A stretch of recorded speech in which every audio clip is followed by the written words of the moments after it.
What I'm about to say to you may sound like another video to hype you up, but I assure you that it is not. You have the potential within you to literally become whomever you want. Not spiritually, but literally. And I'm talking about how you can master, not by shifting, but by rebuilding your identity. And it is the most powerful way you can change your life in the next 3 to 6 months. Because if you're watching this now, you've likely had enough at this point, right? Enough of your current reality, enough of your old life. And stuck in a spin cycle you didn't even know that you were on until you made the decision that you wanted more out of your life. And that is when you realize that by rebuilding your identity is the key to stop spinning in place. Do you want to build wealth and stop stealing your time for money? Identity rebuilding. And when you design this new version of you, next you, not new you, I might add, you automatically leave the old version of you behind. Because the good life we're talking about doesn't actually begin until the old version of you dies. A metaphorical death. You must be born again. Now, let me explain why. See, your brain is designed to optimize for homeostasis, for warmness, comfort, to really keep you locked into this comfortable loop all the time. But it doesn't particularly care if the loop is beneficial or damaging to you. And the only way to break this kind of loop for good isn't through a ritual or another affirmation, it is identity rebuilding. Now, in particular, I remember you said that death is psychologically just as important as birth. And like it's an integral part of life, but surely it can't be like birth if it's an end, can it? Yes, if it's an end. And there we are not quite certain about this end. Because, there are these peculiar faculties of the psyche, that it isn't entirely confined to space and time. You can have dreams or visions of the future. You can see round corners and such things. Only ignorance deny these facts. It's quite evident that they do exist and have existed always. Now these facts show that the psyche, in part at least, is not dependent upon these confinements. And then what? When the psyche is not under that obligation to live in time and space alone, and obviously it doesn't, then to that extent the psyche is not submitted to those laws. And that means a practical continuation of life, of a sort of psychical existence beyond time and space. Allow me to show you how it's done. See, and the real reason that people are actually stuck is because their identity is, once it's constructed the first go around, usually when you're a child, teenage, early adolescence, that's usually about the time that it gets set. What happens afterwards is it just gets built upon, it gets added onto. But pretty much everything else is untouched. And so what happens, right? Just build your little house, your little identity, your little construct. I'm really good at drawing flames and smoke. Okay, so this is your identity, all right? And then we can also put you right here, okay? And this is everything that comes about with your family, your birth order, also comes about with your community at large. Then it goes down to your neighborhood, your religious, spiritual influences. Just put influences, you can see that. This as also as well as things like your socio-economic status, what the zeitgeist, the current trends are about your race, if you're in one of the winning races of people, or if you're in one of the losing races of people, right? And so this at a very, very early age, people don't realize, but in child development, is that kids are incredibly aware of this stuff. It's mostly at a subconscious level. They can't verbalize it, but they're aware of it. And so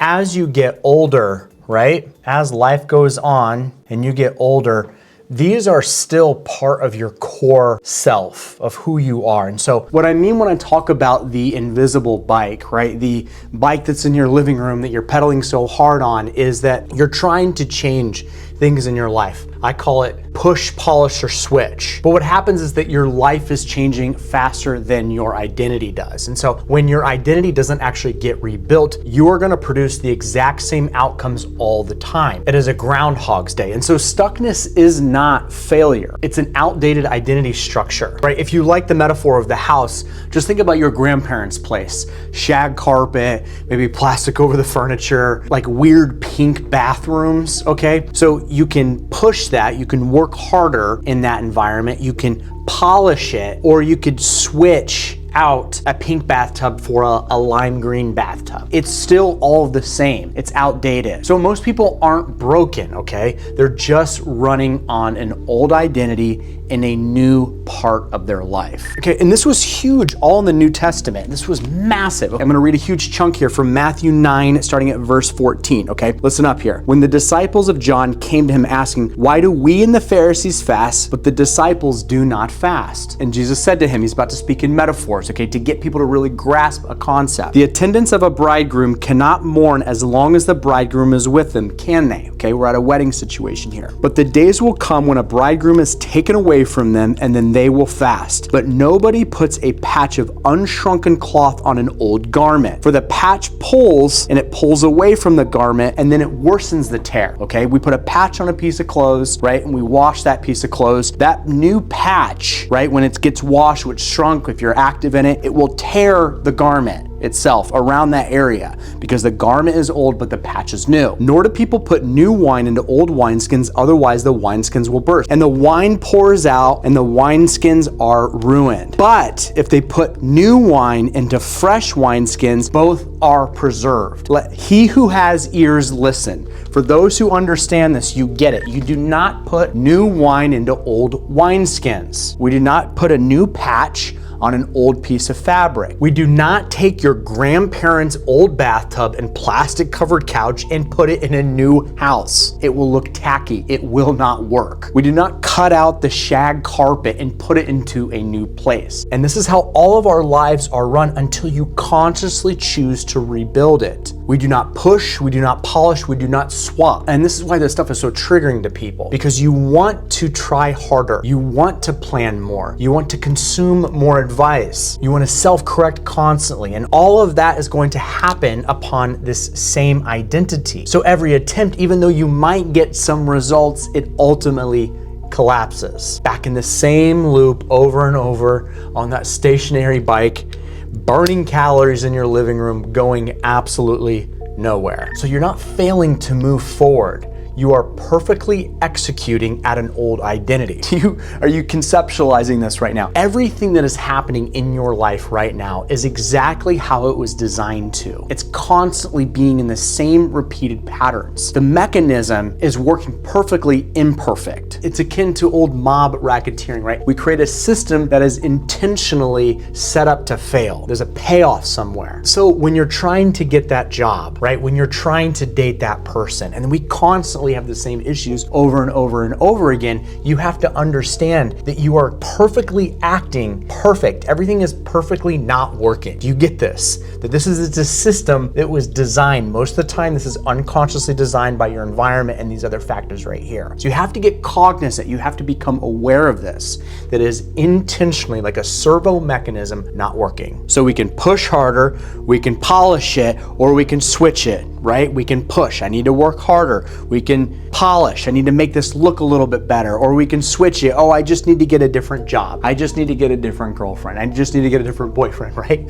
But then over and over and over again, all your same issues show up again. It is perfectly designed to work exactly how it is working. It is, your life is perfectly not working in these areas that you constantly say you want results in. You are perfectly recreating the same issues over and over and over again, and then acting as such as, oh, I don't know why, I guess all these people are dickheads. And I'm never promoted how I should be. I always constantly get overlooked. Your system for why things aren't working are exactly by design. And until you rebuild this, you will keep producing the same results over and over again. It's kind of comical at this point. And if you can have some brevity, some laughter to it, right? It's a bit comical, which brings me to my next point, which is why traditional advice often makes stuckness even worse. See, habits okay? They assume that the person doing this is in alignment with this. Motivation assumes that identity wants the same future. And discipline assumes the identity is giving you the thumbs up. Yeah, cool, let's do this.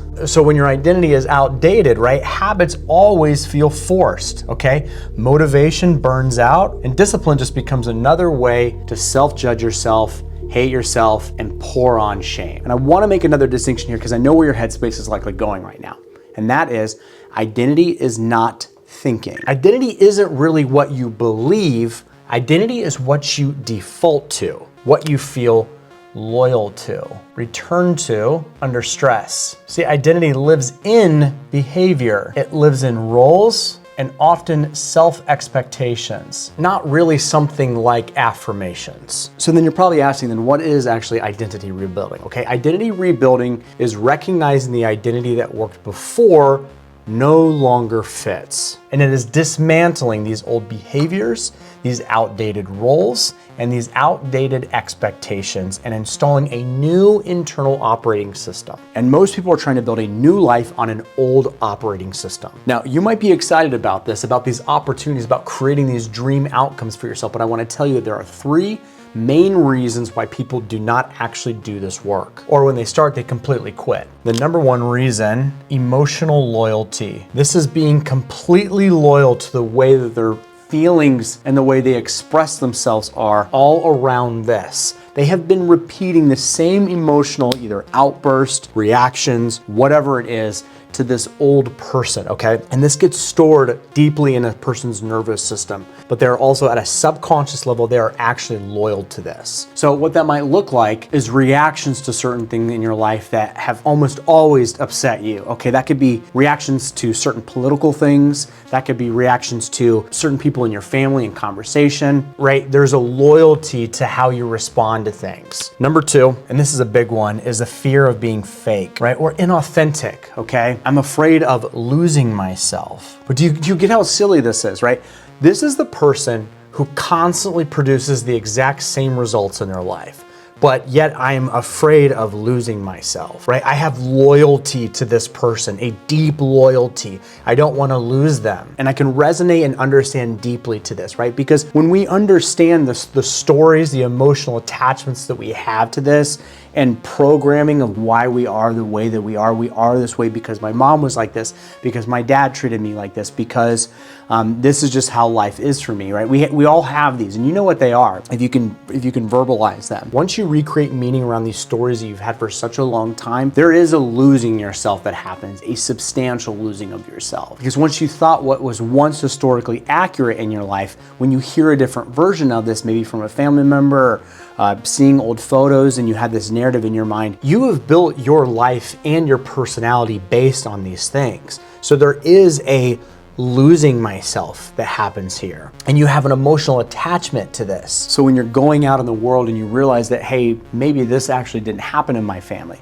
or hey, maybe my coworkers didn't actually say that, or maybe the business that I was running, my employees didn't actually hate me. Yet I created a situation because I was bullied for such a long time that I then in turn became an asshole to everybody, that then I created a situation for them to hate me. But actually the first 2 weeks of them meeting me, they liked my personality, but I had to then go and create a situation that would cause all of this past to make sense. I was replaying over and over Groundhog's Day, these same exact situations in my life. But you have to understand that losing yourself is one of the most beautiful things that could ever happen to you if you in fact want to actually get the results that you say that you want in your life. This person here cannot get those results. You're stuck. You've tried. You've pushed, polished, and switched a million times. You have tried this. It's not working for you. You have to let go of this person. You have to let go of these memories, of these stories, of these things that you have committed so hard to holding on to.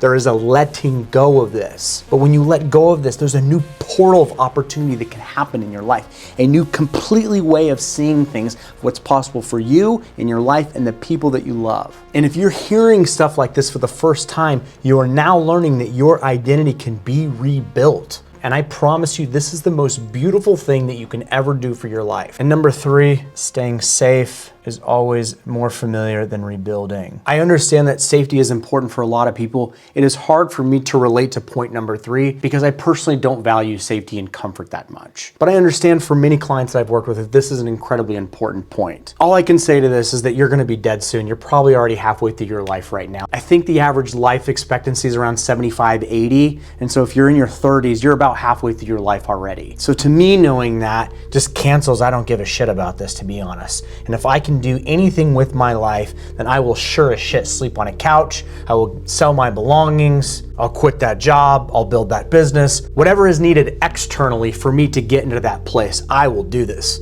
100%. And I hope you watching have some reference experiences of this because it's just a season of your life that's very, very small. But if you don't take action on this season of your life, here we go again, around and around we go on that stationary bike, producing the exact same results you've always had. And I understand at certain points in your life, as you get older, it gets harder, right? You've got status, you've got some belongings, people see you in a certain way that's often usually pretty positive. You've got commitments, you've got family, but you don't have to burn the whole thing down. But what I am telling you is that most things in your life, if you in fact want this rebuild, if you in fact want this, there is a debt that you go through. But knowing that you're gonna die soon, why not just send it? Now, I've got a very close friend of mine, very successful, that's almost always is in a situation where he ends up being undervalued, either by people that he works with or clients that he works with. Now, to him in his mind, I can always see where his spectrum lies, okay? And that spectrum is being super nice, right? People really like him. He's got friends, people enjoy his company, he's a really pleasant person. Or the other end of the spectrum, in his mind, this false dichotomy is being an asshole. To be the person that would be firm with clients, that would be firm with partners, that would be firm with employees, right? These are the two ends of the extreme spectrum that exist in his mind, right? If I were to give up being super nice, I would lose friends, pleasurable to be around. I would lose people offering to hang out. I would lose these great opportunities that I created because I was super nice. And if I wanted to earn more, and it's not delusion, it's relative to the value that he's able to bring. He brings a significant amount of value. If I were to earn more, if I were to have more success in my business, if I were to have better working relationship with my employees, I would have to become this person. See, do you understand how we think? Do you understand this delusion right here? Do you see that? That it's, oh, I have to be either super nice or I have to be an extreme asshole. Are you seeing right now that this is actually how you think? And so if we were to dismantle this, right, we have to understand that who people in his life at an early age were assholes that got what they wanted, but were antisocial, they were mean to people, right? We have to look at the parental roles. So this gets implanted by seeing other friends, by seeing people operate a certain way that I don't want to be this person, okay? I don't want to be this person. Yes, this person has all the things that I want. They have more money, they have better boundaries with their employees, they get more funding, but that would cost me completely that I would have to be a loner, that I would have to have no friends anymore. Well, who wants that life, right? So we keep choosing this way to be, right? And then he keeps choosing this. But he doesn't understand that the spectrum doesn't really work like this. For a visual perspective, that there's people that actually live in this area. And I personally would remove this word out of his vernacular. And I might replace it with more of a word like dominant. Now, what dominant is not controlling, okay? It is not being overbearing. I really do wish we had better words in our English vocabulary, but dominant overall, as that word occurs to me, is somebody who is structured, somebody who has boundaries, somebody who has free self-expression. Okay, they are able to speak their mind freely. There is no muting. There is no trying to tailor our talk to be appeasing to other people, right? Because if we were to be fully self-expressed, let's just use this example, right? Fully self-expressed. That means not withholding in your communication. So you have employees, you have coworkers that say certain things to you, right? And in our mind, we don't want the conflict. We're not trying to be a confrontational person 24/7. It's obnoxious. But then somebody who is not self-expressed, right? Somebody who cannot speak freely, what ends up happening? I want you to think of like a pressure cooker or like a, yeah, think about like a pot of rice, okay? And we got a steam here, okay? We have conflict. We all have conflict in our life, okay? We got the rice in here. We'll just call this like this shit that happens in our day-to-day, okay? We turn the heat up on it. See, I told you I'm good at drawing flames. Right, we turn this on. This thing has got steam, right? It's pressure inside there, okay? This pressure has to get out somewhere, okay? So for this person right here, my friend, where does he think it has to go? He thinks it's gotta be explosive, that he's gotta lash out at his employees, that he's gotta lash out at clients that are undervaluing him and not respecting his time, right? He thinks he's gotta explode the thing, but the pressure valve does need to be released, okay? Psst. Right here, we've got pressure, okay? Where does this get done? I wanna ask you, where does this pressure get done? Okay, I and other people end up hearing it, and it ends up coming out in gossip and resentment, right? Just stewing. So because I try to be a good friend, I hear this, right? This is what we do with our friendships. But really what would make the biggest impact on his life would be what? His biggest impact would be to actually express these things to the people that he needs to express them to. Now, because he vents this to me, there is a catharsis that you get out of it, right? It's like going to a priest or something and confessing all of your sins. You do feel like a purge afterwards. But me as a friend can actually do nothing to this stuff. I am an outside party. I am not able to contribute to those areas specifically. He has to do it. And what that would mean is he has to change the relationship with this false dichotomy in his mind that I am either going to be super nice or I'm going to be an asshole. He would have to see it in a different way, right? And so what we do oftentimes is we look at, I like to just look at, make it super simple. I like to look at the pros and the cons, okay? Or we can look up at the depths and payoffs, or the cost, you can say, cost and the payoff of this. Okay, so we'll look at the cost and the payoff. So what is the cost of him being this way all the time? What is the cost of someone being a little bit of a pushover? But they're also really nice to hang out with and you enjoy them, they're great people. What is the cost of that? Okay, the cost of this, let's just say the first one that we mentioned, gossip and resentment, constantly stewing. I hear about this all the time. Other people, I'm sure I'm not the only person, are hearing about this. Oh, you won't believe what so-and-so said to me. Oh, you won't believe what these employees tried to do to me. Oh, you wouldn't believe this contract negotiation, what they said to me, right? But he's creating this. He created this entire situation because we're always teaching people, always through our subconscious and our conscious actions and emotions, we're teaching them how to treat us. So you have to take ownership that you created this dynamic. But once you take ownership of it, a new possibility, a new power is given to you in your life. So he would have to learn, how can I express my emotions and my feelings in a way that isn't being an asshole? Is there a possibility that I can communicate effectively with people, being dominant, being an actual leader, not being an asshole? And one of the easiest ways that I always do this for myself and for clients is I always ask them, this is such a funny one and it's easy, it's much easier than you think, but who in your life does not have this problem? There is somebody in your life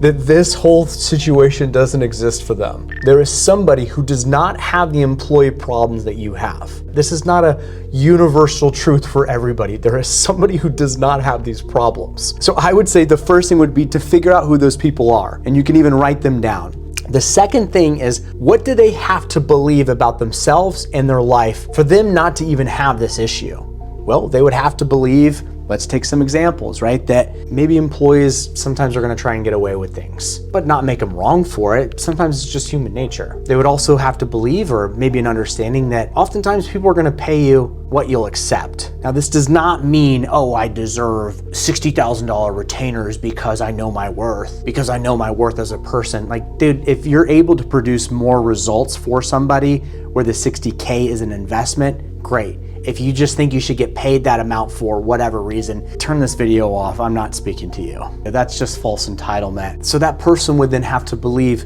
a whole other set of different things. Now, I'm not gonna go into the situation even more, but this should give you a good amount to think about. But going back a little bit, right, is that once we rebuild our identity, okay, decisions become simplified. Your behavior itself becomes stabilized. And what clients always talk to me about is momentum is rapid changes in their life. And they'll say to me, Johnny, this appeared out of nowhere. It just came out of the ether. And that's because who they're now being, their identity is now operating at a resonant frequency with what they want in their life. So then the change just feels more structural and oftentimes a little bit magical. So what I would tell you is that to stop asking, what do I do? And start asking, who do I be? It would get those results. What are commitments, constraints, roles, and standards of this person? And so as we see here, you are not stuck because you can't change. You're stuck because nobody ever showed you how to rebuild. So if you're a 6, 7, or 8 figure entrepreneur and you want to hockey stick your results in a very short period of time, hit the link below. Peace, and I'll see you in the next.